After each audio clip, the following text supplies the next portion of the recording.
주간의 정치권 핫 이슈를 속속들이 들여다보는 정치토론 왈가왈부 유용합니다. 오늘도 토론을 하실 세 분 모셨습니다. 김성주, 김유정, 진성호 전 의원 모셨습니다. 안녕하십니까? 네, 예, 안녕하세요. 안녕하세요.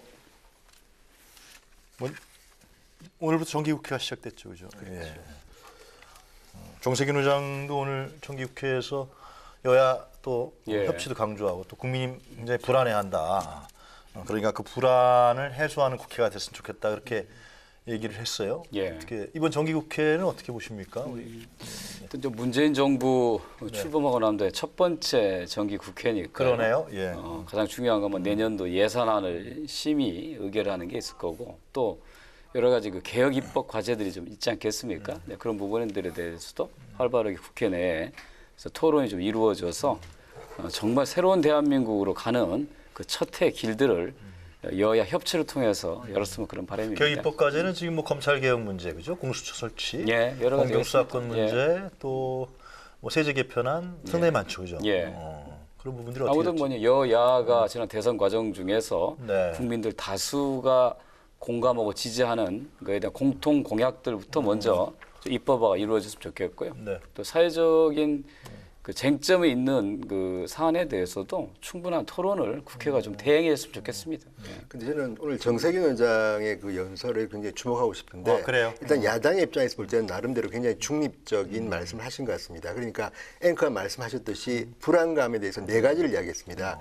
이 계란, 이게 살충제 계란으로 인한 먹거리에 대한 것, 네. 그리고 이제 생필품에 대한 불안감, 그다음에 생계에 대한 불안감, 그리고 마지막으로 안보에 대한 불안감을 말씀하시면서 국회가 네. 이 불안감을 치유해 달라는 겁니다. 그러면서 여야 같이 해 달라는데 어쨌든 오늘 정세균 의장은 뭐 정부 여당 입장에서는 모르겠으나 네. 야당과 어쨌든 간에 이걸 잘 의논해서 니들 잘해라는 메시지가 분명하기 때문에 정세균 의장이 지금 하신 그 말씀처럼 앞으로 정기국회 기간 내내 그 중립적인 어떤 국회의장으로서 역할을 하는지 한번 지켜보겠습니다. 정세균 의장을 지켜보신다고요? 중요할 것 같아요. 뭐 우선은 김희수 헌재 소장 뭐 후보자에 대해서 직권상정 군 전혀 다음 주 월요일 한다면서요? 네. 직권상정의 여지가 있지 않나 오늘 첫날 이랬었는데 그런 것도 없었고요. 그래서 정기국회 첫날이긴 한데 우선 지금부터가 문재인 정부의 진짜 실력을 확인하는 시간이 돌아왔다. 저는 이렇게 판단을 하고요.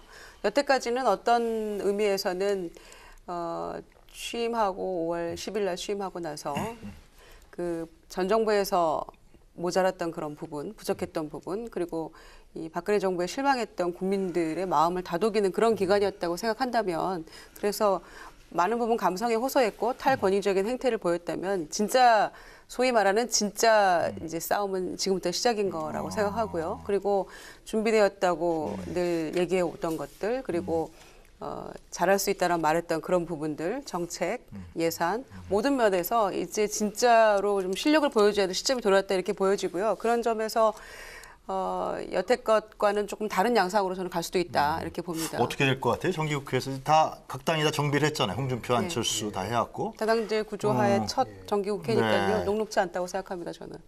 네. 그러니까 여당이 엉투지 않다. 그렇죠. 근데 뭐 저는 그럼에도 불구하고 지금 여론의 지지율이 있기 때문에 상대적으로 의석수에 비해서 민주당은 편하게 할 수 있다. 다만 이제 문제는 홍준표 대표에 이어서 안철수 대표까지 쉽게 말하면 이제 실세 대표가 둘이 나타났기 때문에 만약에 손을 잡고 공격하기 시작하면 네. 지금 김 전 의원님 말씀처럼 쉽지는 않을지도 모르겠다는 생각이 듭니다. 쉽지 않을 것 같다는. 어떻게 하면 됩니까? 그러니까 어쨌든 간에 이제 지금 새로 등장한 이제 정부는 네. 정상적으로 5년 임기를 마치고 선거를 통해서 들어선 게 아니고 현존하는 대통령을 탄핵하고 그렇죠. 보궐선거를 통해서 등장한 정부잖아요. 그래서 지난 작년 말부터 올해까지 있었던 소위 그 국민들의 촛불혁명에 대한 정신이 이번 국회에서도 여야를 막론하고 같이 실현해야 될 과제가 있지 않냐는 겁니다. 과거로 돌아가는 싸우는 정치는 국민들이 아주 싫어할 거라고 봅니다. 그러니까 정부 여당이 뭘 하는데 이런 문제점이 있고 한계가 있다, 허점이 있다라는 것을 날카롭게 지적하면 야당이 역시 대안이 있는 거구나라고 주목을 받을 거고 그냥 여당, 그러니까 대통령의 높은 지지를 어떤 그 깎아내려서 뭔가 내년 지방선거용으로 쓰겠다라고 생각하면 또 국회는 또 난장판이 되겠죠.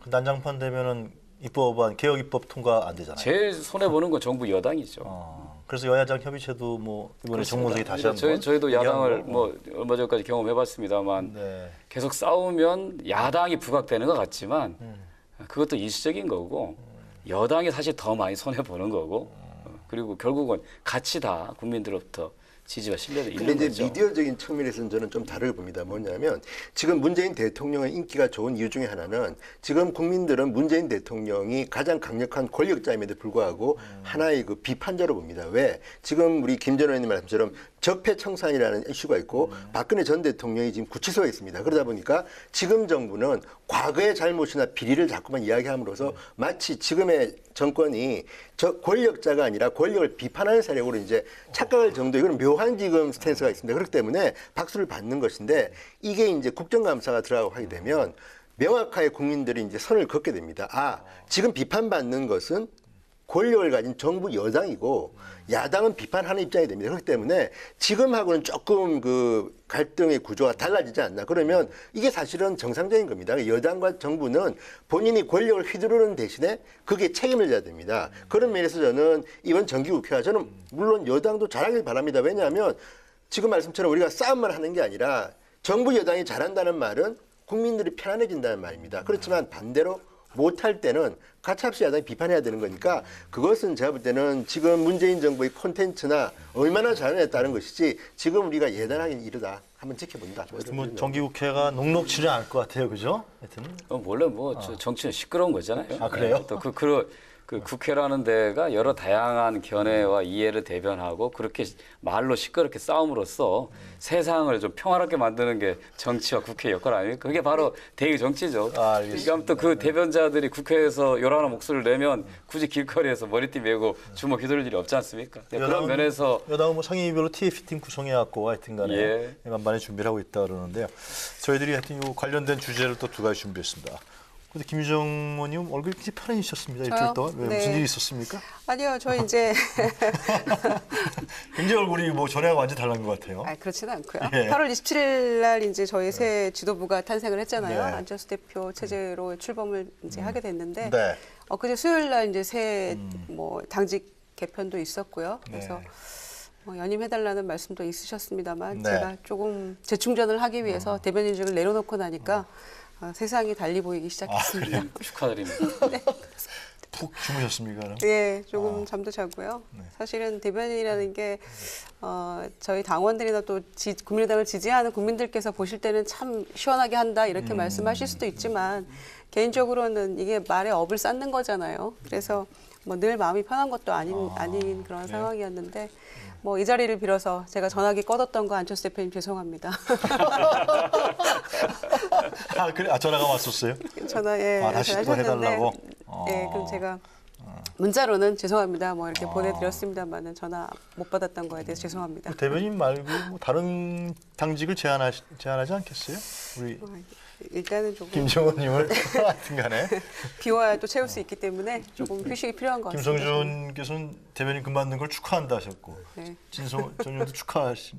그렇죠. 축하드릴 수밖에 없죠. 일단 보니까 너무 과로하셔가지고 제가 볼 때는 그리고 뭐 다른 정당 대변인께는 좀 죄송하지만 어쨌든 김희정 대변인을 따를 만큼 지금 화력이 있는 대변인을 찾기가 좀 힘듭니다. 그래요? 제가 뭐 솔직히 오늘 완전히 실명 거론 안 하겠지만 여당이나 야당이나 할 것 없이 그렇기 때문에 어쨌든 경쟁당 쪽에서는 뭐 화장실 가서 웃을 겁니다.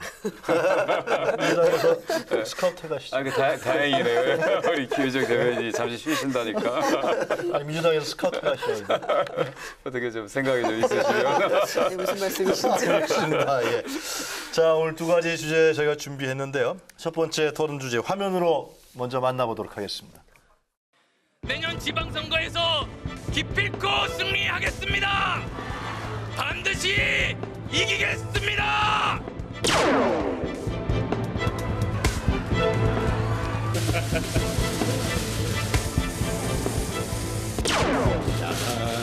같이 힘을 합쳐서 이 정부를 바로 잡아주는 것이 국민들에 대한 도움이라고 생각합니다. 정치개혁 연대에 같이 좀 하자 이런 제안을 오늘 드리고 싶습니다.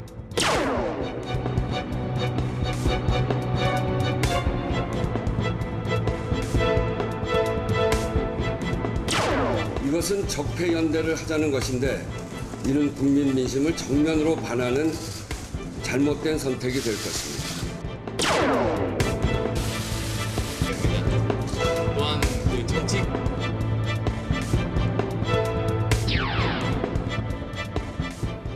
네, 오늘 첫 번째 주제는 야3당 불붙는 연대론 정계 개편 신호탄 될 것인가입니다. 안철수 대표가 되면서 상당히 이게 전국도 좀 긴장이 되고요. 오늘 반면 야당에서는 우리 같이 해보자, 지방선거 앞두고서 같이 해보자 이런 얘기들이 많이 나오는데 우원식 원내대표는 이 적폐연대라고 그랬어요. 왜 적폐연대입니까? 야당이 연대하는 건데? 그 사실 네. 이제 지금 야당의 그 대표들이 네. 그 지난 대선 때 후보였던 분들이 다시 당 대표가 되지 않습니까? 일단 선거를 통해서 어떤 승부가 났으면 네. 그 새로 승자와 패자가 다시 역할들을 재조정하면서 다음 승부를 준비해야 되는데 네. 대선의 연장선 안에서 계속 이런 일들이 이루어지지 않겠느냐라는 우려를 여당 원내대표로서 한 것 같고요. 그 저는 그 야권 공조, 야권 연대 얘기하는데 뭐 필요하죠. 그런데 왜 굳이 야권끼리만 연대해야 됩니까? 아, 여야 연대하자. 아니 지금 현재 여당은 120석의 소수 여당이에요. 그러니까 과반수가 안 됩니다. 좋은 정책, 국민을 위한 정책을 위해서는 여야를 넘나드는 연대와 협력이 필요한 것이지 여당이 정권을 잡았으니까 우리 야당끼리 뭉치자. 더불어 그 야당끼리도 서로 색깔이 다르잖아요. 색깔과 노선이. 그런데 무조건 우리끼리 손잡고 여당을 공격하자고 하는 거는 그야말로 국회를 좀 새로운 어떤 그 미니 정당이 아니라 또 싸움터로 한번 만들어 보자. 정당으로? 그래서 내년 지방선거에서 뭐 우리 당 주신 후보들이 좀 좋은 성적을 내자. 뭐 이렇게 국민들한테 보일 수 있겠다라는 생각입니다. 근데 저는 여야 연대 주장하셨는데. 근데 케이스 바이 케이스 아니겠습니까? 예를 들어서 지난번에 이제 5.18 관련해서 그 헬기 난사 이런 거에 대해서 이제 문재인 대통령이 말씀하셨을 때, 자, 자유한국당의 강효상 대변인도 공개적으로 우리도 찬성한다. 역사를 바로잡자 그랬습니다. 그러니까 문재인 대통령이나 이 정부 여당이 좋은 이야기 하면 자유한국당이라고 해서 같이 손잡고 할 수 있죠. 저는 뭐 좋다고 봅니다. 다만 이제 이 말에 대해서 저는 우원식 원내대표가 적폐연대라고 한 거는 저는 조금 이해가 안 됩니다. 왜냐하면 차라리 김성주 전 의원처럼 하는 게 맞는 게, 아니 말을 할 때 원내대표는 앞으로 이제 야당 원내대표하고 이제 법을 만드는데 매일 회의하고 만나야 되는 사람인데 당신 적폐야. 이미 이야기한 겁니다. 이렇게 하고 무슨 대화가 되겠습니까? 저는 김영삼, 김대중 과거 보십시오. 그 아무런 시대에도 원내대표 그때 김영삼 이런 분 할 때 그렇게 안 했습니다. 그러니까 말이라든지 이런 걸 갖다가 선택할 때 우원식 원내대표가 적폐연대라는 단어를 쓴 것 자체가 네. 정기국회 이거 하지 말자는 건지 저는 점점 걱정되는 것이, 지금 여당의 단어를 보면요. 우리는 정의고 우리가 하는 게 다 맞다. 야당 틀려서 이런 뉘앙스가 있는데, 저는 국민의당이나 바른정당도 예를 들어서 문재인 대통령이 좋은 정책 내면 그거 그쪽 편들고 아니 찬성표 던집니다. 왜 국민의당 의원들이나 바른정당 의원들이나 자유한국당 의원들에 대해서 그렇게 폄훼합니까? 저는 그렇게 하고 논리적으로 따져야지, 시작도 하기 전에 뭐 정책 연대 케이스 바이 케이스 할 수도 있다는 데 대해서 적폐연대라고 이미 이렇게 이 레테리를 씌우는 거는 저는 지금 여당은 좀 여유가 있어야 됩니다. 왜냐하면 첫 정기국회고 나름대로 좋은 정책 하겠다는 분들이 예. 이렇게 단어를 이런 식으로 쓴다는 건 저는 그러니까 참 잘못하고 있다고 표현은 봅니다. 예. 뭐 그런 오해 소지가 있는데 이제 그 적폐라고 하는 게 적폐 세력끼리 연대라는 의미보다는 그러니까 어떤 그 노선과 정책의 차이 없이 서로 색깔이 다른 정당이 단순히 여당에 대항하는 야당의 연대를 하겠다라고 하는 것이 바로 낡은 구태 정치 아니냐. 그 적폐라고 하는 게 무슨 적끼리 편을 먹는 게 아니고 오랫동안 누적된 쌓여있는 패단 아닙니까? 그게 우리 정치에서 극복해야 될 나쁜 모습인데 뭐 이렇게 서로 간에 러브콜 하고서 서로 손잡고 한번 여당 공격하자 이렇게 가는 거에 대한 우려를 미리 한 거겠죠. 물론 그건 이해하는데 유럽 같은 경우도 사실 한 정당이 다수당인 과반 정당 하는 나라가 OECD 국가에서 거의 몇 개 안 됩니다. 뭐 미국이나 영국 정도인데, 그렇다 그러면 유럽도 다 그렇게 해서 손잡고 정책 연대도 하고 뭐 선거 때는 이제 후보 단일화도 하는데, 여기에 대해서 이렇게 여당이 반발하는 거는 제가 볼 때는 참 어른스럽지 못하다. 그리고 대화를 하자는 건지 협치를 하자는 건지에 대해서 우원식 원내대표는 최소한 이런 단어만큼은 고쳐라는 게 제 충고입니다. 우원식 대표의 그 적폐연대라고 하는 표현은 아무래도 이제 자유한국당의 타겟이겠지만 그럼에도 불구하고 뭘 함께 여야가 모여서 여야정 협의체 만들어서 얘기해보자라고 하는 계속해서 얘기하고 있고 청와대에서도 얘기하고 있고 여당에서도 정부 여당 다 얘기하고 있으면서도 그걸 굳이 그렇게 찍어서 표현을 해야 될지 저는 굉장히 정치는 말로 하는 거잖아요. 첫째는 그다음에 실천이 그 말이 파근이 됐네. 그렇죠. 내가 괜히 그랬어. 두 번째는 또 실천과 행동이 이어져야 되는 것인데 그건 굉장히 좀 조심해야 될 부분이 아닌가. 그리고 근데 정기국회에서 말이에요. 이게 과연 이렇게 순조롭게 출발할 수 있을 것인가. 그토록 간절히 원하는 여야정 협의체가. 그런데 그 김성주 그런 의원께서 생각이 말씀하신 여야 연대 네. 이 문제는 국민의당 입장에서 봤을 때는 뭐 많이 이렇게 좀 아니 무슨 여야가 연대를 합니까? 아, 그래요? 협치를 잘 해야죠. 아니, 그런데 어떤 사안에 대해서 뭐 일당하자는 것도 같이 아니잖아요. 손잡고 할 수 있어야죠. 아니 그게 잘 되면은 연정도 할 수 있는 거 아닙니까? 그러나 지금 문재인 정권에서 이 보여지는 모습이 좀 무슨 연정의 모습입니까? 탕평 인사 한 적도 없고 이렇게 인사 엉망으로 해놓고도 끝까지 우기고 있지 않습니까? 지금 마지막 이 문을 잘 닫느냐의 기로에 서 있었던 박성진 이 중소벤처기업부 장관 후보자까지 엉망 아닙니까? 그런데도 계속해서 자유한국당은 잘했다고 잘한 인사라고 얘기한다면서요? 근데 예를 들어서 상황이 지금 이제 이 또 다른 상황 변수가 나오니까 이제 얘기가 조금씩 바뀌고 있는 것일 뿐이지 결론적으로 마지막 문 닫는 인사에서 잘 된 거라고 보여줄 수 없는 그런 상황인데 그럼에도 불구하고 이 협치라는 걸 얼마나 강조하고 태어난 정권입니까? 그런데 문재인 정권에서 끊임없이 이 우리에게 찬성하면 협치고 그렇지 않으면 마치 야당에서 무조건 이 발목 잡기 이런 식으로 여전히 그거는 좀 잘못된 과거의 여당이 잘못된 늘 인식과 야당을 보고 표현이라는 생각이 했던 들어가요. 그런 예. 표현들을 계속해서 하고 있기 때문에 협치가 그야말로 말 그대로 협치가 잘 이루어지면 저는 충분히 얼마든지 협력과 또 비판이 동시에 이루어질 수 있다고 보여지는데 뭐 여야 연대, 여야 간 연대 이런 표현은 저는 정치학 시간에도 뭐 처음 들어보는 얘기고요. 들어보지 못했다. 야당끼리 손잡고 여당에 대하는 연대만 하지 말고 국민을 바라보면서 국민 바라보면서 협치하자는 거죠, 국민을 그거는. 위하여서 도움이 되는 것 같으면 서로 간에 손잡을 수 아니, 있어야죠. 그거는 협치하자는 거죠. 그거는 근데 협치가 잘 이루어지면 문제는 되는 뭐 거고요. 협치라고 표현하든 연대라고 하든지 연정이라 하든지 간에 네. 정치라고 하는 게 국민을 보고 하는 것이지 여당을 바라보면서 여당하고 싸우기 위해서 야당끼리 손잡자라고 하는 게 정치는 아니라는 정부 거죠. 여당의 잘못된 부분에 대해서 야당끼리 힘을 모아서 얼마든지 함께 비판할 수 있는 거죠. 그것은 연대가 될 근데 수도 문제는 있고 이제 길게 보면 통합으로 갈 수도 정부 있는 거고 여당이 그런 잘하는 거죠. 거에 대해서도 무조건 다 못하고 있다고 잘하는 거에 비판하는 대해서는 경우가 어떤 부분에서 우리가 많으니까. 비판을 했습니까? 아니 근데 그걸 떠나가요. 지금 이 연대 야권 연대가 구체화된 게 있습니까 지금? 예를 들어서 지금 여러 가지가 나오지 않습니까? 예를 들어서 정책 연대도 있을 수 있고 또 지방선거 때 이제 후보를 갖다 단일화할 수도 있고 가장 이제 심각하게 고려할 거는 합치는 것도 있습니다. 그런데 지금 아무것도 구체화되지 않고 그냥 언론에서 야권 연대론 이런 것들이 기사가 나오고 있는데 여당의 원내대표가 이렇게 적폐연대라는 말씀은 제가 이해하기 힘들다는 것이고 또 하나는 저는 안철수 대표를 주목합니다. 왜냐하면 지금 안철수 대표가 당대표가 된 뒤에 보이는 행보, 예를 들어서 이제 자 김대중, 김영삼 대통령뿐만 아니라 박정희, 이승만 묘소도 참배하셨습니다. 네. 그리고 지금 말하는 거는 진보 보수를 아우르는 중도를 강조합니다. 이게 뭐겠습니까?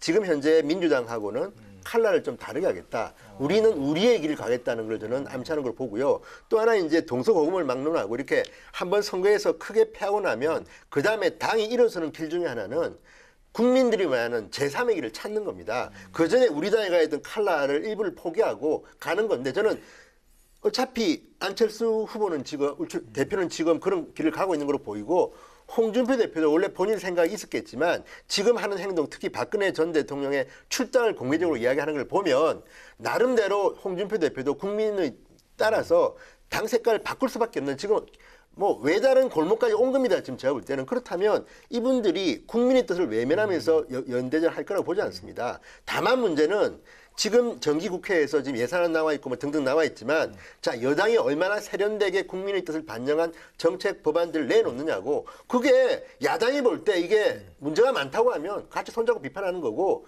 아주 좋은 법안이면 박수치고 찬성하면 되는 거 아닙니까? 왜 질의 겁을 먹는 건지. 그래서 국회라는 건 어차피 대화와 어쨌든 다수결의 원칙으로 가는 거 아닙니까? 그러니까 저는 지금 여당이 너무 긴장할 필요는 없다. 정치만 잘하신다면 뭐 야당이 도와드릴 수 정리해 있는 볼까요? 거죠. 그러니까 그 상반기처럼 예를 들면 국민의당이나 바른정당이 민주당하고 뭐 예를 들면 인사청문회라든가 이런 쪽에서 나중에 가서 협력도 하고 그렇잖아요, 실제로. 그런 부분들은 이제 가을 정기국회에서는 기대하기 어려운 건가요? 아니 그렇지는 않죠. 뭐 그러니까 예산안 통과 지금 문제, 뭐 여러 가지가 많이 네. 입법안 문제 이런 부분에서 국민의당이 상반기처럼 민주당과의 협력적 관계는 안 하는 건가요 이제? 그런 건 아니죠. 그런 건 아니에요? 네, 그런 건 아니고요. 연대한다는 거는 예를 들면 야당끼리 연대한다는 거는 야당끼리 연대한다는 거는 자 이를테면 정책이나 예산이나 뭐 제도 그 법이건 간에 민주당이 주장하는 거, 그다음 정부 여당에서 추진하려고 하는 거에 대해서 야당이 찬성하는 부분이 있으면 같이 연대해서 할 수 있는 거고요. 그야말로 그거야말로 연대가 될 수 있겠네요. 같이 협력해서 협치로 가는 거고요.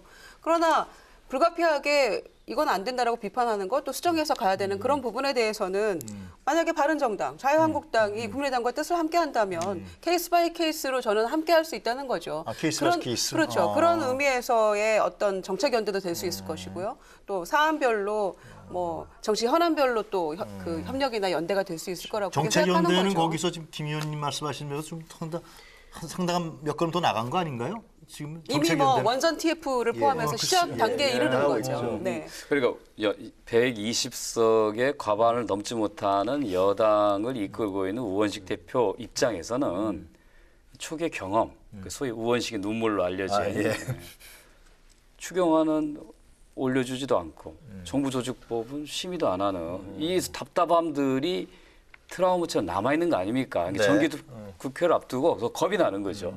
120석밖에 안 되는데 자유한국당 거세게 할 거지. 또 안철수 대표가 들어서서 강한 야당 하겠다고 하지. 그러니까 그런 게 겁을 먹어서 미리 선제적으로 그런 표현을 했을 수 있죠. 근데 그거는 굉장한 겁을 먹어서? 굉장한 충격이 그 말은 좀 뭐 생각하고 걱정해서.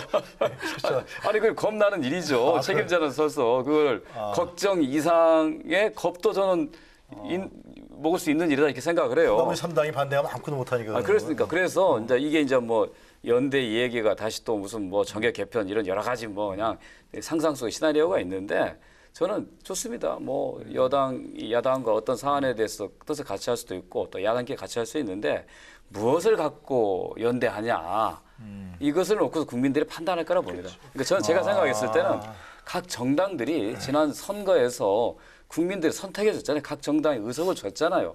뭐 그게 충실한 게 우선이라고 봅니다. 우리 정당을 지지했던 국민들의 뜻에 맞게 좋은 정책과 노선을 경쟁하면 되죠. 예를 들면 자유한국당은 진정한 보수 정당을 거듭나야죠. 그다음에 국민의당은 중도를 표방하면서 이제 좀 호남당 이미지를 벗어야 되는 과제가 있을 거고요.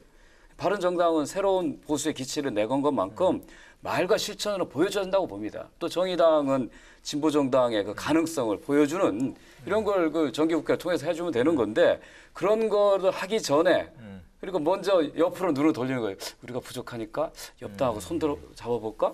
그러니까 정치라고 하는 게 국민을 바라보고 하는 거지.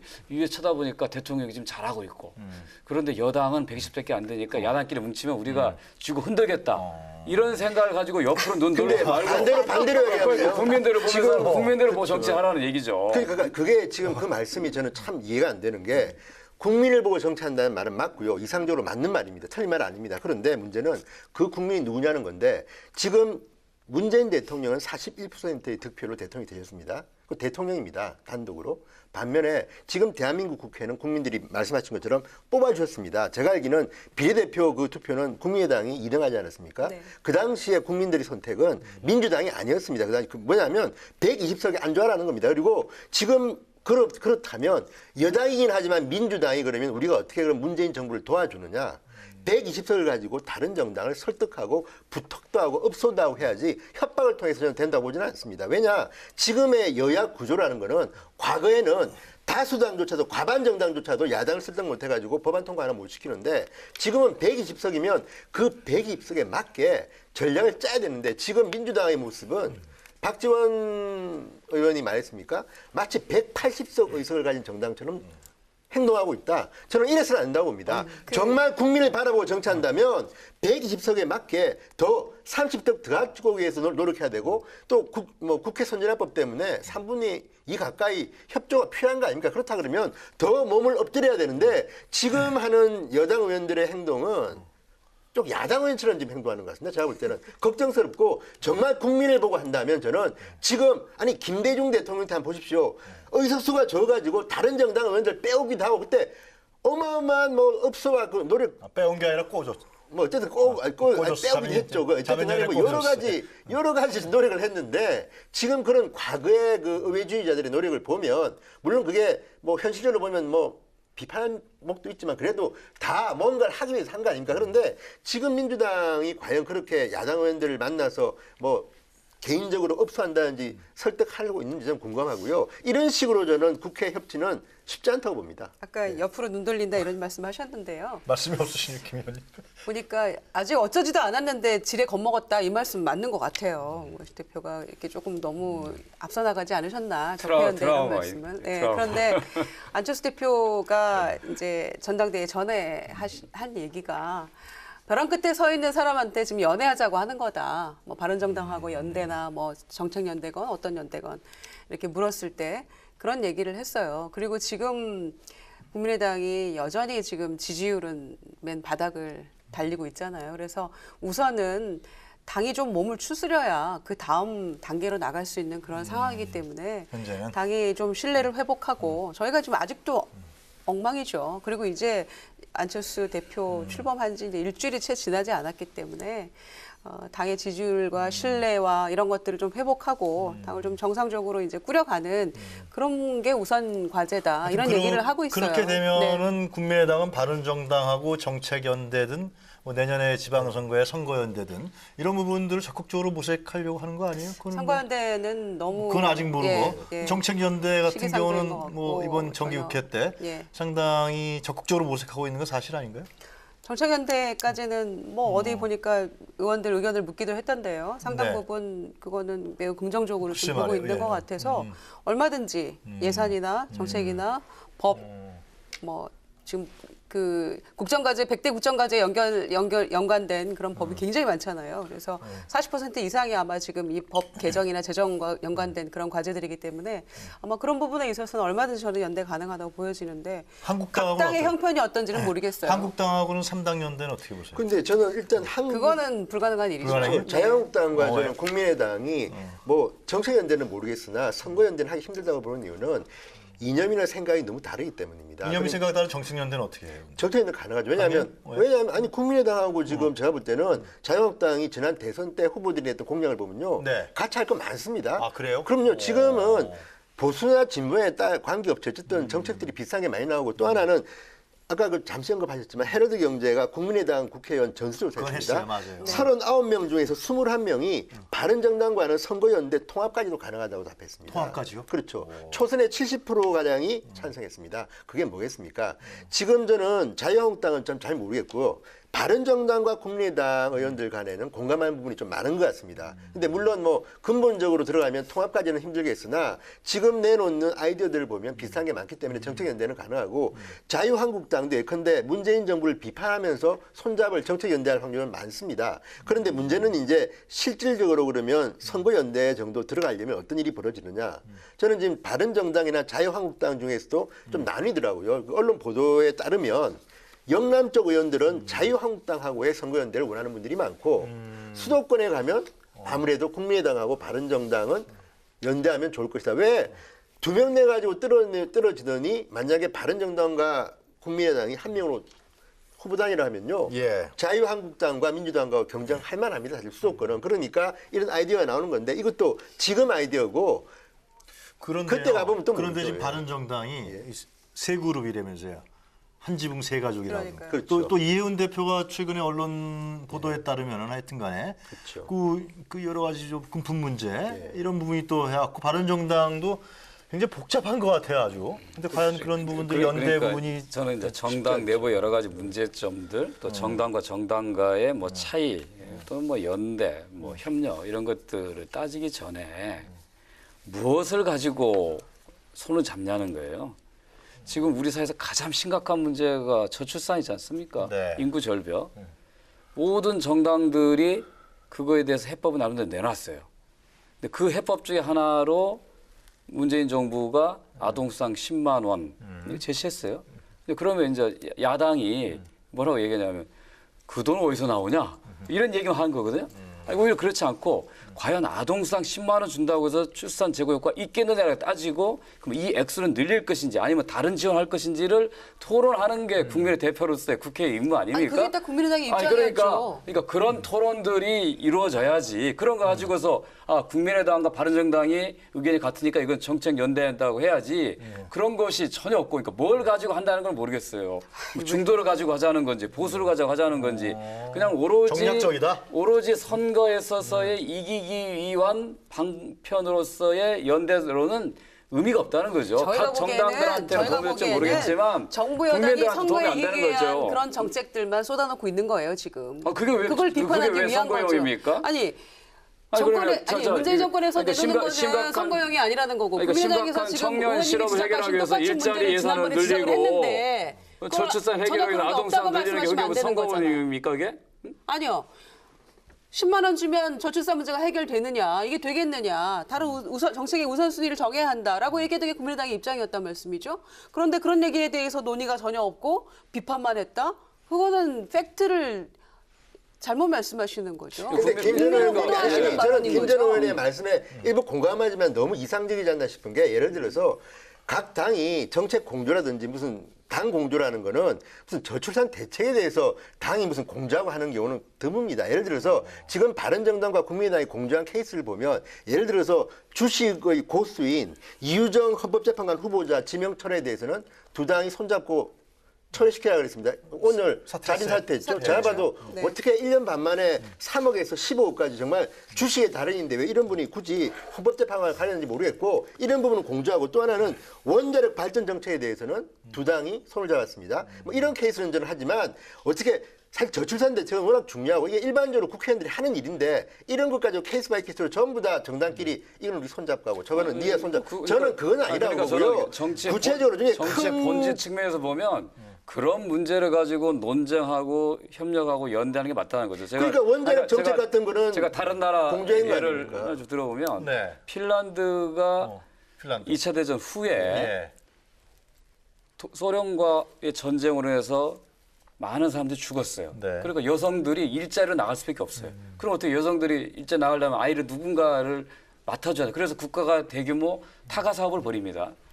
그 당시에 이제 3인당이 여당이었는데 네. 그러니까 보수당이 뭐라고 얘기하냐면 아이는 부모가 집에서 키워야 된다. 그게 우리 보수적 가치다.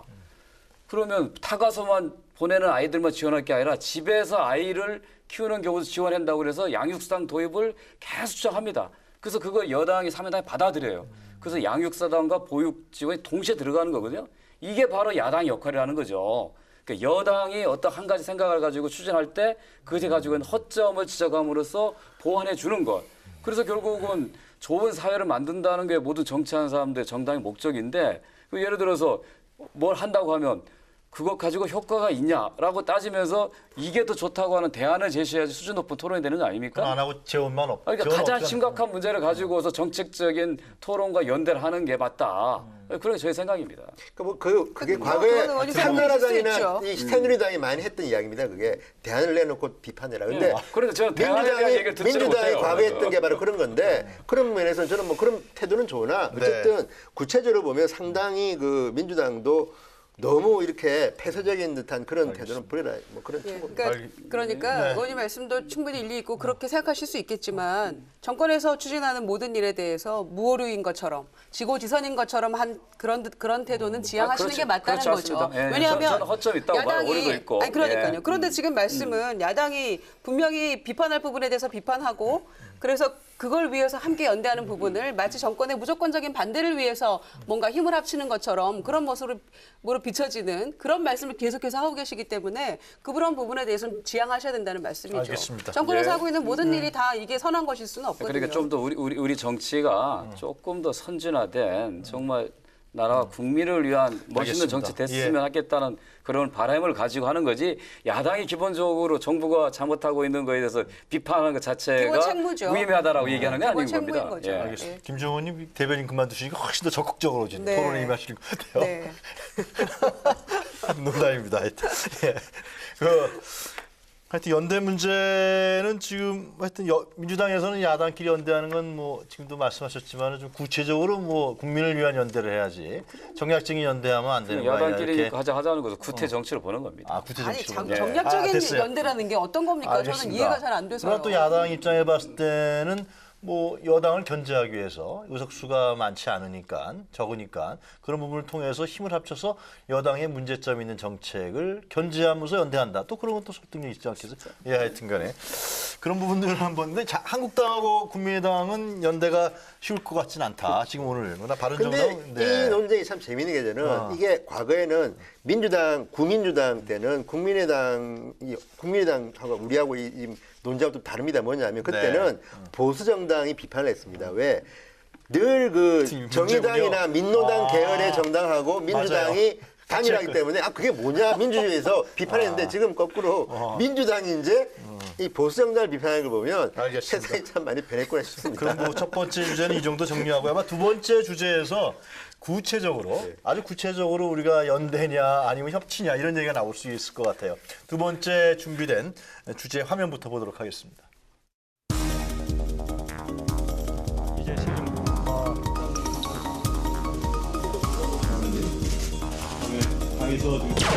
내년 예산안은 뼈대가 세워지고 살이 붙은 새 정부의 생기를 불어넣는 것입니다. 튼튼한 재정을 만드는 것을 정기국회 목표로 꼼꼼한 예산 심사에 최선을 다하겠습니다.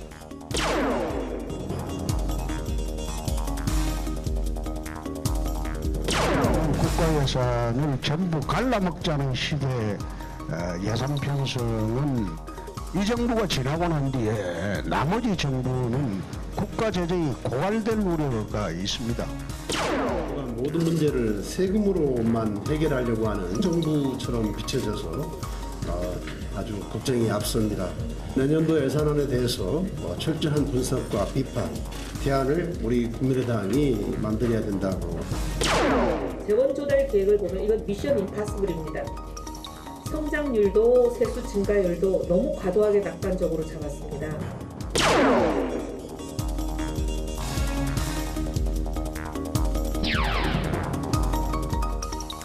네, 말과알부 두 번째 주제는 막오른 429조 예산 전쟁. 문재인 정부 슈퍼 예산 쟁점은 무엇인가입니다. 자, 예산안 뭐 구체적으로 검토는 못 하셨더라도 그죠? 우리 먼저 예산안에 대한 중요한 특징 그리고 문재인 정부의 어떤 정체성이 드러난 예산이라고 저도 평가되는데요. 무엇이 중요한 것이고 왜 이번에 이러한 예산을 했는지 간단하게 배경 설명을 우리 김 의원께서 먼저 해주시면 좋겠어요. 예. 정부가 새로 탄생을 한 다음에 첫 해 예산이 그 정부의 철학이 가장 잘 반영돼 있거든요. 그런 것 같아요. 예. 그러니까 이번 예산, 내년도 예산안은 한마디로 얘기해서 사람 중심 투자 예산이다라고 이렇게 설명을 할 수가 있습니다. 네. 복지 예산의 비중이 전체 34%, 즉 3분의 1을 처음으로 넘어섰습니다. 네. 그리고 SOC를 20% 삭감됐습니다. SOC 예산의 삭감 추세는 박근혜 정부 이래로 계속 중기재정계획에 반영됐던 추세를 반영했는데 이번에 좀 더 큰 폭으로 삭감을 했고요. 네. 이걸 이제 다르게 뭐라고 표현한다면 콘크리트에 대한 투자에서 사람에게 대한 투자로 방향을 전환했다라고 저희가 설명할 수 있습니다. 김 의원께서 지어낸 워딩입니까? 뭐 콘크리트에서 사람으로. 오랫동안 계속 사용했던 개념입니다. 아, 그래요? 예. 그리고 복지와 교육 예산이 한 반절 정도 차지하는 것도 역시 처음 있는 일이고 그래서 결국은 사회의 장기적인 지속 가능성과 어떤 사람들이 무언가 새로운 시도를 할 때 그로 인한 실패로부터 좌절하지 않고 새롭게 일어날 수 있는 그런 거에 대한 안전망에 대한 투자 이것이 이번 예산의 가장 큰 특징입니다. 좀 전향적인 입장이. 저는 일단은 어떻게 문재인 보세요? 정부가 뭐 처음 의욕적으로 했으니까 뭐 이건 한번 지켜보겠습니다. 그런데 문제는 현실 가능하냐는 문제하고 지속 가능하냐는 문제 그리고 또 하나는 대한민국의 부채, 빚이 네. 얼마나 늘 거냐에 대한 문제에 대해서 해보면요. 참 걱정이 많은 게 첫째, 자, 이 대한민국의 부채가 굉장히 튼튼합니다. 이전 정부까지 대한민국은 OECD 국가 평균으로 하면 OECD가 110% 정도의 이제 부채 비율이라면 우리는 40% 정도 안쪽이기 때문에 상당히 건전합니다. 그렇기 때문에 건전하다고 볼 수는 있겠으나 반면에 대한민국의 빚이 늘어나는 속도를 보면 일본이나 독일이 3배쯤 됩니다. 그리고 1인당 GDP 비교를 하면요. 지금 우리 수준에 이렇게 갑자기 급속하게 빚이 늘어나는 나라는 드뭅니다. 그러면 이런 속도라면 고령화 사회에서 앞으로 우리 미래 세대는 엄청난 빚을 떠안게 됩니다. 그러면 지금 우리가 이렇게 먼저 돈 국민들이 원하니까 다 씁니다. 이렇게 원하시니까 복지 이런데 그러면 이게 5년 동안은 가능하지만 그 다음 대통령, 그 다음 정권 가능할 것이냐 문제가 있고 또 빚이 늘면 어떻게 할 거냐는 게 있고요. 또 하나 일자리 문제인데 저는 문재인 대통령이 일자리에 포커스 맞춘 거는 대단히 잘했습니다. 그런데 문제는 그 방법이 복지, 노동, 뭐 보건 이쪽에 통해서 일자리를 늘리겠다 또는 뭐 공무원 일자리 늘리겠다고 하셨는데 이거는 굉장히 돈이 많이 드는 일자리고요. 반면에 SOC 예산이 20% 줄었는데 원래 일자리는 어디서 나오느냐? SOC 예산에서 상당히 많이 나오고요. 또 하나는 문화, 서비스업, 체육 이런 쪽에서 엄청나게 많은 일자리가 있는데 불행히도 문재인 정부의 첫 예산에서 문화체육 부분은 마이너스입니다. 깎였습니다. 저는 상당히 우려하는 게 어쨌든 지금 대한민국 국민들은 일자리가 필요한데 일자리라고 말씀을 하시지만 저는 방법론에서 이런 식의 일자리보다는 문화체육, 관광 이쪽을 오히려 투자를 더하고 SOC 투자를 더해가지고 이 경제를 일으키는 게 저는 더 효과적이라고 보는데 이 방법에서 굉장히 다릅니다. 그래서 저는 이 안에 대해서 국회에서 상당히 많이 변화는 시키겠지만 내년에 한번 집행을 해보고 잘못된 점이 있으면 문재인 정부 저는 바로 잡는 게 방법이다. 다만 저는 이런 건 있습니다. 국민이 뽑은 대통령이 처음에 자기의 어떤 정책 철학을 가지고 만든 예산이기 때문에 야당도 저는 너무 많이 흔들지는 말고 한번 좀 존중해 주는 게 필요하다. 그렇지만 경제 전문가들이 있다면 이게 향후 대한민국의 빚이라든지 우리 미래 세대의 그 부채를 얼마나 줄 거냐에 대해서는 좀 고민을 해봐야 된다. 이 안 자체만 보면요, 저는 개인적으로는 걱정이 많이 됩니다. 근데 통과시켜주면 돼요? 아니 국회에서 통과시켜 주겠습니까? 존중은 하되 통과시켜주려면서요? 아니요, 존중을 하라는 거죠. 정치 철학을. 그렇지만 국회가 그러면 통과시킬 거면 왜 있습니까? 아, 그래요? 예. 꼼꼼히 따져봐야겠죠. 그러니까 거기에서 이제 여야 의원들의 실력이 드러날 거라고 봅니다. 제가 먼저 말씀 좀 드려도 될까요? 제가 드릴 한번 차례인 하시죠.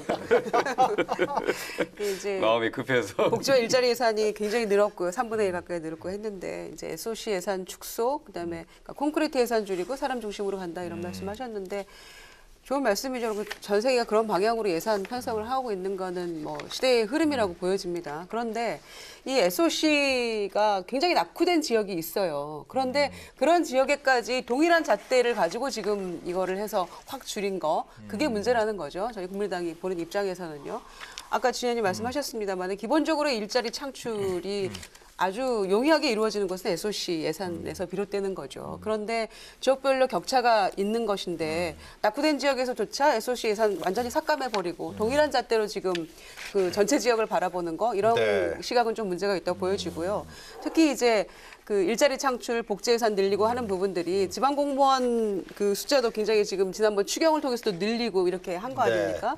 그런데 지방의 재정 부담이 굉장히 확 늘어나는 거예요, 지금. 그런 상황에서 동일한 잣대로 이 SOC 예산 줄이고 지방 또 그 부담을 늘리는 거, 네. 자치단체 이제 그런 부분들이 조금 이 형평에 어긋나는 부분도 있기 때문에 그런 것들을 조금 국민의당에서는 들여다볼 그런 생각이고요. SOC 문제가 쟁점이네요. 첫 번째로. 네, 그렇습니다. 예. 그 우리나라는 이미 다른 나라에 비교해서 SOC 분야에 사실 과잉 투자된 면이 많거든요. 아, 현재요? 제가 아까 그런 얘기를 드렸습니다만 네. 고속도로가 나 있는데 그 옆에 똑같이 같이 가는 4차선 국도가 있거든요. 이거는 중복 낭비 투자죠. 이런 게 굉장히 많습니다. 우리나라의 국토 면적 대비 도로율이 가장 높은 수준이거든요. 또 국민 1인당 SOC 관련된 예산도 많은 편입니다. 근데 그거를 현실적으로 조정한다라고 하는 그런 면이고 또 아까 SOC 분야가 일자리 창출이 많이 된다고 그랬는데 그거는 70년대, 80년대 이야기입니다. 지금은 건설 현장 가보면 거의 기계화돼 있어서 사람이 별로 없습니다. 그 사람조차도 내국인이 아닌 동남아나 중국 등지에서 온 외국 근로자들이 거의 다수입니다. 그리고 현장에 가보면 안내판이 외국말로 써 있어요. 근데 그런 현실을 좀 이해할 필요가 있을 것 같고요. 그다음에 대신 지금 이 예산이 우리 국민이나 경제 수준을 부담 가능하냐, 국가 재정 견전성에 어떤 영향을 미치냐는 건데 이렇게 적극적인 재정 정책을 쓰더라도 우리나라의 국가 부채율은 한 40% 미만입니다. 오히려 이전부 작년보다 더 약간 더 줄어들었어요. 그러니까 자꾸 국가 재정이 나빠진다, 뭐 국채를 너무 과도하게 발행하는 거 아니냐, 국민들한테 부담을 지우는 게 아니냐 자꾸 그러는데 전혀 그런 재정 운영 계획이 아니다, 예산은 아니다라고 말씀드릴 수 있습니다. SOC 문제와 국가 채무 문제는 아주 입장이 다르시네요. 근데 저는 문제는 물론 이제 아까도 지금 말씀하신 것처럼 김동연 경제부총리 말씀처럼 자 우리가 세수를 좀 더 걷어가지고 우리가 다 알아서 하겠다고 하면 모르겠으나 지금 현재 자 경제 성장률 이런 것들이 자꾸 변합니다 지금. 그리고 장차 앞으로 낙관적인 전망이 힘들지도 모른다는 이야기가 나오는 데서 그러면 이런 정도의 세수를 가지고 이런 정도의 그 복지를 할 수 있느냐? 저는 오히려 정직하게 세금을 좀 더 걷는 방법도 좀 필요하다고 봅니다. 지금 우리가 자꾸만 복지 잠깐만요. 예. SOC 문제는 동의하시는 거예요? 지금 아니요. 저는 동의하죠. 왜냐하면 복지 첫째 그다음에 내가 하려고. 예, SOC 문제 지금 뭐 일자리 이야기했지만 일자리 안 낳는다. 공무원 예산 공무원 한 명을 늘리게 되면요. 이 예산은 어마어마한 예산이 필요합니다. 왜 SOC 예산에 일자리 예산이 많이 생기느냐? 지금 말씀 그렇게 하지만 외국인 근로자로 대한민국이 지금 SOC 짓는 거 아닙니다. 현장 가보십시오. 어르신들도 엄청나게 많이 와 있고요. 저도 가봤습니다. 그래서 왜냐하면 저도 과거에는 국회의원 시절에는 SOC 반대론자였기 때문에 너무 심하다 그랬는데 우리 동네에 사는 간 보니까 SOC 예산이라는 게 무슨 길 닦는 것만 있는 게 아닙니다. 엄청나게 다양한 예산들이 있는데 이게 20조입니다. 근데 10년 만에 지금 20조에서 17조 정도로 깎여버린 겁니다. 그렇다면 이 돈이 어떻게 들어가느냐? 이거 하나 들어가면요. 어쨌든 굉장히 간단하게 굉장히 많은 분들 게다가 또 연구한 사람들이 굉장히 많습니다. 그리고 아까 말씀드렸지만 관광, 문화, 체육 이런 거는요. 진짜 이 일자리 창출이라고 메카인데 이게 예산을 마이너스 시켰다. 그리고 오히려 돈이 엄청나게 드는 공무원 예산을 한 명 뽑으면요. 앞으로 이 사람들 수십 년 동안 못 자릅니다. 영업줘야 됩니다. 계속 눈덩이처럼 이제 예산이 올라가는데 15,000명 이런 쪽에 지금 계속 투자를 한다. 그리고 또 하나 문제는 뭐냐면 지금 광주 지역에서 뭐 예산 신청한 거에 뭐 20%? 뭐 전남은 뭐 50%? 대구, 경북도 지금 난리가 났습니다. 왜냐하면 SOC 문제요? 예, SOC 예산을 갖다 원래 했던 것보다 지금 광주 같은 경우는 20%밖에 반영 안 된다는 기사가 나오고 있고 전남은 뭐 50%, 뭐 대구시장도 뭐 뭐라 하고 지금 그러니까 뭐냐면 지금 서울이 중요한 게 아니라 쉽게 하면 그쪽에서 아무리 그렇지만 광주시장이나 대구시장이 이유 없이 그냥 뭐 돈 쓰겠다고 SOC 예산 올린 건 아닐 겁니다. 그러면 이걸 너무 갑자기 다 잘라버리면요. 지금 지역 언론들의 일면톱이 그거랍니다. 이제 우리 대구 뭐 무슨 큰일 났다. 대구 지역 수건 사업 이제 못한다. 이게요 별거 아닌 것 같지만 아니 대통령 바뀌고 우리가 뽑았는데 그리고 새 시대 왔는데 왜 그러면 우리 지역 발전은 안 되느냐. 저는 이런 것들이 국민들한테 어쨌든 관심과 기대를 받았을 만큼 또 줘야 되는데 과연 그게 제대로 지금 되고 있는 것인가. 큰 뭐 틀에서 복지 늘리고 SOC 줄였다 알겠습니다. 그러면 박수 예. 칠지 모르겠지만 자세히 들여다보면 저는 그래서 상당 부분 SOC 예산은 복원될 것 같다는 생각이 좀 듭니다. 그러니까 간단하게 SOC 정리하고 다 그게 복지 굉장히 얘기로 들어가죠. 중요한 건데요. 자, 잘 사는 방법이 뭘 건가? 국민들의 행복을 누릴 수 있는 게 뭔가? 우리가 도로가 반듯하지 않고 다리가 좁다고 그래서 사람들이 행복하지 않은 겁니까? 유럽에 갔을 때 유럽에 아주 좋은 교육 수준을 갖고 있는 학교를 봤을 때 시설은 우리보다 형편없습니다. 그러나 한 교실에 교사가 2명이 있고 아이들은 자유분방하게 다양한 교재를 가지고 놀고 공부합니다. 그런 분야에 투자하는 것이 국민의 세금을 올바로 쓰는 것이지 학교에다가 낡았다고 그래서 학교 교장 선생님들 찾아가면 페인트 예산 해달라는 겁니다.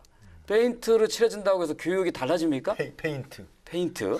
뭐 이런 거예요. 이게 너무 우리 사회는 외형적인 거에 그동안에 많이 투자해왔다. 이제는 사람에 투자하자. 국민들의 행복에.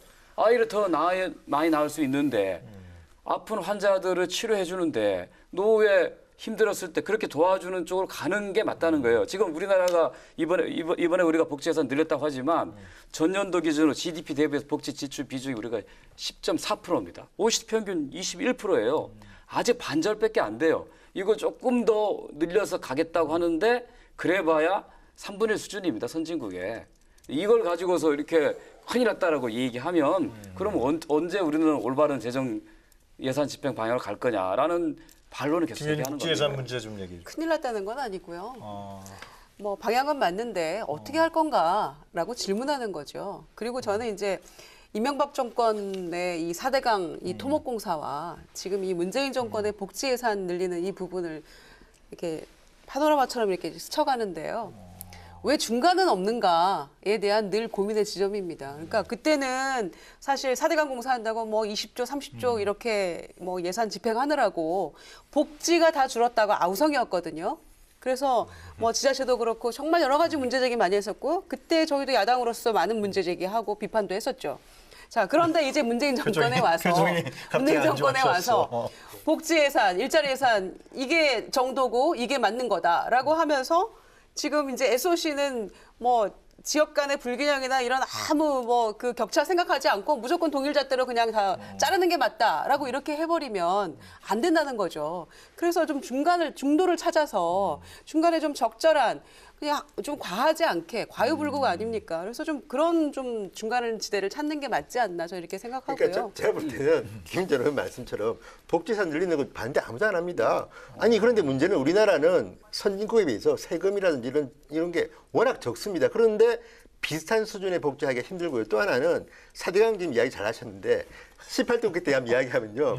제가 예산 심의할 때 그 이야기가 있습니다. 민주당의 모 의원이 앞에 계시는데 아니 그 의원님 지역구에 4대강 예산인데 이거 없앱시다. 반대하시니까 절대 없애면 더 해야 된다는 거예요. 그래요? 지역 구민들이 그렇게 이거만 해주면 이거 60억 좀 되는 이거만 해주면 자전거 도로 생겨가지고 우리 동네 크면 되는데 이거를 들어보세요. 그런 게 허상이라는 게 허상. 아니라니까요. 네. 지금 말씀은 그렇게 하지만 우선 누구였어요? 그 말하면 안 되죠. 근데 아니 현역이신가요? 아 이제 그거는 한 분을 뭐 전체 일반화에 오류로 아니 해서는 안 될 것 한 같고요. 분만 그런 게 아니라 대부분 아니, 방단한 분 못 지역과 합니다. 정치인들 그럴 수밖에 없다는 예를 하나 들은 거죠. 들어보시면 또 예. 하나 문제는 SOC 예산을 자꾸만 그 고속도로 말씀하시는데 지금 대한민국의 SOC 예산이 고속도로나 큰 길 닦는 데 쓰는 예산은 그렇게 많지 않습니다. 지역에 가면요. 정말 그러니까 서울 강북 쪽은요. 저도 중남구 살지만 민원들이 뭐 여기 뭘 만들어야 되고 여기 길을 딱 여기까지 들어와야 되고 여기 무슨 공원 만들어야 되고 여기가 뭐 굉장히 좀 이렇게 뭐 범죄가 많이 생기는데 여기 어떻게 하고 많습니다. 서울도 이럴진데 광주 무슨 부산 뭐 대구 없겠습니까? 뭐 전북 뭐 전남 없겠습니까? 그러면 그런 것을 이름은 SOC라고 돼 있지만 실제로는 그 SOC라는 이름 아래에는 어마어마하게 많은 민원 예산들이 있는 겁니다. 이걸 하자는 거지 무슨 지금 우리가 더 고속도로 지금 닦자는 게 아닙니까 지금 그건 아니기 때문에 오해하지 말고 또 하나는 복지 SOC 다음은 좋겠으나 선택과 집중하자는 거죠. 그러니까 삭감한 거에 대해서 무리하다라고 얘기하는데 사실 지금 매년 SOC 예산을 편성했지만 집행 안 된 2월 규모가 2조 6천억이에요. 그게 김태년 정책위 의장이 이걸 반영 안 한 얘기죠. 거예요. 그리고 10%좀 됩니다. 이미 하고 있는 국가 사업도 진행합니다. 대신 신규 사업에 대한 증가를 안 한 거죠. 그리고 오히려 내년부터는 지방 교구고 뭐 13% 올려요. 그렇기 때문에 지자체 SOC 예산 있어요. 그래서 도로 포장하고 땜질하고 가는 건 아무 문제가 없습니다. 뭐 페인트 칠해도 됩니다. 그러니까 SOC 예산을 줄였다고 하는데 오히려 대형 사업을 줄이고 소규모 사업들 하게 되면 예를 들어서 대표적인 사업이 도시재생 뉴딜 사업이지 않습니까? 이게 뭐 장기적으로 20조 투자할 건데 오히려 지역의 작은 건설업체한테는 도움이 됩니다. 이게 국회의원들이 그렇게 난리 안 쳐도 됩니다. 알겠습니다. 날리시는 뭐 근데 또 복지 하나는 예산은 별 문제 없다고 아니요. 저는 또 하나는 저는 SOC 기초단체 그만 얘기하고. 지금 자꾸만 지방정부 이야기 하시는데 한마디만 더 하면요. 아무리 지방정부의 예산을 많이 준다 그래도요. 지방정부 한번 가보세요. 뭐 서울 같으면 구청이나 저쪽 지방의 시청, 군청 이런 데 가보면요.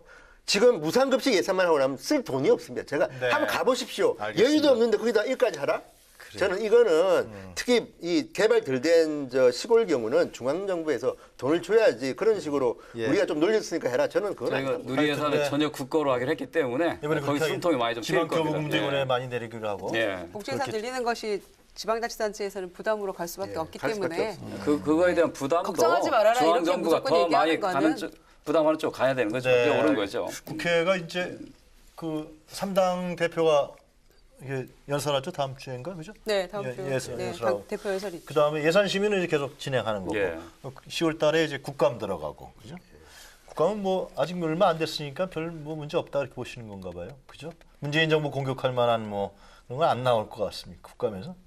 당연히 있겠죠. 당연히 있어요. 그게, 예, 이제 그게 뭐 전 정부가 한 것도 무조건 현 정부의 책임자라고 이렇게 당연히 야당 입장에서 할 수밖에 없는 거죠. 그런 거예요? 알겠습니다. 예. 아니 또 그게 정권 가진 예, 그럼요. 네, 책임인 과거 거죠. 정부가 책임 물을 수가 없잖아요. 현 네. 정부가 그것까지 유산을 떠안고 가는 거죠. 계란 파동, 계란 이번에는 파동. 3당이 아니라 또 5당 대표들이 아마 연설할 거고요. 아, 그렇게 되네요. 예, 그리고 어차피 이제 교섭단체와 비교섭단체까지. 국회는 그전과 다른 게 뭐냐면 과거에는 여당 1대1로 했다면 이번에는 4당 체제입니다. 아마 헌정사상 처음으로 아마 4당 체제의 입법 이런 게 그러네요. 이루어지기 때문에 그러네요. 굉장히 복잡할 거거든요. 아, 네. 그러네요. 예. 뭐 여러 가지 협력이 좀 잘 되겠죠. 아무래도 4당이니까 그죠? 양당 체제보다. 잘 돼야겠죠. 잘 국민들 되니까. 위해서. 복잡합니다. 예. 아, 복잡합니까? 하여튼 지켜보기로 하고요. 자, 오늘 또 세 분이 준비하신 사진 한 컷을 먼저 보도록 하겠습니다. 김성주 의원님 준비하신 사진 한 컷 준비되어 있나요? 네, 김성주 의원 거부터 보도록 하겠습니다. 설명 좀 해주시죠. 예. 원세훈 원장이군요. 예, 원세훈 전 국정원장이 실형을 받고 네. 구속이 됐습니다. 어떤 면에서 보면 적폐청산 1호로 국정원 개혁이 이루어지고 있다 이렇게 생각하는데 저걸 보면 딱 생각나는 말이 네. 사필 규정 인과응보다 이렇게 생각이 들어갑니다. 이제 앞으로는 네. 더 이상 권력을 이용해서 국가안보기관이 정권 안보를 하는 그것도 국민의 세금으로 네. 이거는 철저히 근절해야 된다고 생각합니다. 법정 구속됐죠? 예, 앞으로 그 뒤에 있는 거대한 배우의 실체가 드러나는 그 첫걸음이 됐으면 좋겠습니다. 4년형 받았죠? 다시 예. 이것도 재판이 시작되고 난 다음에 4년 만에 이제 겨우 실형을 받은 거죠. 우여곡절 끝에 무죄 받았다가 다시 유죄 받았다가 다시 대법원에서 파기환송해가지고 4년형 받은 거죠. 겁니다. 예. 저 댓글 문제는 계속해서 지금 정치적으로 계속 계속 좀 민감 나오는 것 부분까지 같아요. 계속 저 수사가 확대돼 가고 있는 네, 걸로 알고 알겠습니다. 있습니다. 자, 김유정 의원 거 사진 한번 보도록 네. 하겠습니다.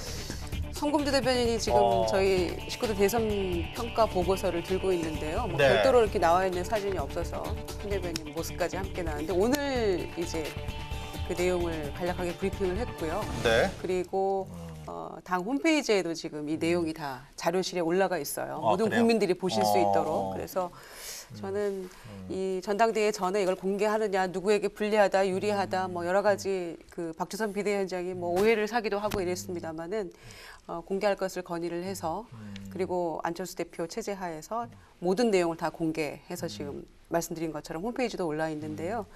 대선 평가 보고서가 저는 조금 앞으로 승리를 위한 어떤 교훈서가 됐으면 하는 그런 바람이 있어요. 이걸 그냥 누구를 비판하고 누구 시시비비를 가리는 그런 네. 걸로 끝나는 것이 아니라 좀 앞으로의 조금 이 당이 좀 바로 설 수 있는 그리고 이 승리의 어떤 기회를 잡을 수 있는 그런 조금 교훈서가 됐으면 하는 그런 바람으로 오늘 대선평가 보고서 공개하기로 한 결정 국민당 홈페이지 가면 다 볼 수 있습니다. 선정했습니다. 네, 자료실에 들어가면 자료실에 다 들어가면. 네, 그런데 나와 있습니다. 일부 언론에서는 저거 문제는 왜 뭐죠? 제보 조작 흡사건 그건 평가 보고서 안 들어갔다고. 예, 물론 예. 보니까 좀 미흡한 부분도 있어요. 그리고 안철수 대표를 직접 대면 조사하지 못하고 이제 서면으로 또 이 평가 보고서 작성할 때 참고했던 거 조금 미흡한 부분도 있습니다만은 일단 모든 것을 전혀 아예 딱 투명하게. 한자도 수정하지 않고 그대로 다 공개를 했기 때문에 저희가 이제 안철수 대표도 오늘 기사 보니까 아직 못 봤는데 자기도 보고 나서 이렇게 네. 하겠다 그렇게 네, 네. 나와 있는 것 같더라고요.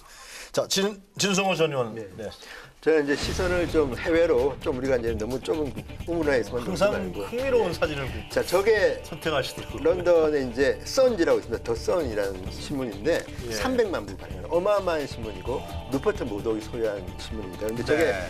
20년 전에 더 선 이제 일면 톱 사진이 있고요. 다음에 오른쪽에는 자, 이번에 찍은 사진입니다. 저게 뭐냐면 자, 윌슨 왕자가 어릴 때 어머니를 사망을 애도하는 모습이 이제는 엊그저께 20주기입니다. 네. 자, 어머니인 다이애나 왕妃자 빈을 추도하는 모습인데 저게 왜 화제냐면요. 저기 보면 She's still the people's princess라는 게 제목인데 그녀는 아직도 국민의 왕태자 빈이다. 왜? 다이애나는 찰스와 이혼을 했습니다. 제가 그때 런던에 있을 때인데 그러니까 96년 7년 전인데 네. 96년에 어쨌든 이제 프린세스가 이혼을 합니다. 그러니까 불륜을 어마어마하게 그동안에 불륜 기사만 해도 어마어마하게 많았는데 그러다가 이혼을 하고 그다음에 다른 남자랑 사귀다가 둘이 같이 사고를 당해서 사망을 했습니다. 네. 그런데 영국 왕실은 왕실장으로 다이애나 빈을 보냈습니다. 왜 그랬을까요? 당시에 토니 블레어 총리가 된 지 얼마 안 됐을 때인데 몇 달 만인데 거의 반협박으로 여왕을 설득했다고 합니다. 왜? 지금 다이애나는 왕세자 빈은 아니다. 그렇지만 국민의 왕세자 빈이다. 저 표현 피플스 프린세스는 토니 블레어 총리가 했던 표현입니다. 그리고 여왕도 여론의 압박에 못 잊어서 다이애나를 국민들과 함께 보냈습니다. 근데 왜 제가 이 말씀 드리냐면요. 네. 자, 다이애나는 제가 영국에 있을 때도 보면 1년 내내 뭐 BBC나 이런 데 기사가 나옵니다. 뭐가 나오느냐. 몇 년 전에는 뭐 승마 선생님과 뭐 불륜을 했고 언제는 또 무슨 누구. 근데 그럼에도 불구하고 왜 국민들이 사랑하는가. 귀족이었지만 서민처럼 살았고 자 에이즈 환자와 키스를 하기도 하고 나병 환자를 끌어안습니다. 대인지뢰를 없애기 위해서 아프리카를 다녔습니다. 정말 저는 자선 활동이나 이 어떤 공익 활동에서 다이애나를 따를 사람이 세계에 몇 명이나 있을까? 그러니까 국민과 함께하고 세계인과 함께했던 다이애나이기 때문에 이런 뭐 스캔들 기사 이렇게 많이 나도 언제나 국민들, 영국민들을 사랑했던 겁니다. 그러니까 저도 우리나라에 이런 말씀 드린 이유는 네, 유명인들이 많습니다. 사랑받고 비판받기도 하고 그런데 다이애나처럼 자선 활동, 공익 활동, 어려운 사람을 위한 활동을 하는 좀 이런 셀럽들이 좀 나왔으면 좋겠다. 물론 다이애나 정도는 안 되겠지만 네. 그런 생각에서 저 사진, 알겠습니다. 선지 사진을 골랐습니다. 한국 정치인에 대한 얘기는 안 하셨어요? 우리가 뭐 언제까지 뭐 정치 싸움에 갇혀 있어야 자선 활동하고 정치인들도 봉사하고. 네, 정치인은 다음 선거를 생각하고 또 진정한 정치인은 다음 세대를 생각한다. 이런 말이 있습니다. 오늘부터 시작되는 충성 없는 입법 전쟁과 예산 전쟁이 이 다음 세대를 위한 100일, 결실 있는 정기국회가 될 수 있도록 여야가 함께 노력해 주길 바랍니다. 오늘 세 분 말씀 잘 들었습니다. 감사합니다. 네, 정치토론 말고 알고 오늘은 여기까지입니다. 저희는 다음 주 금요일 이 시간에 다시 찾아뵙겠습니다. 시청해 주셔서 감사합니다. 고맙습니다. 고맙습니다. 그런 거 하시고, 굉장히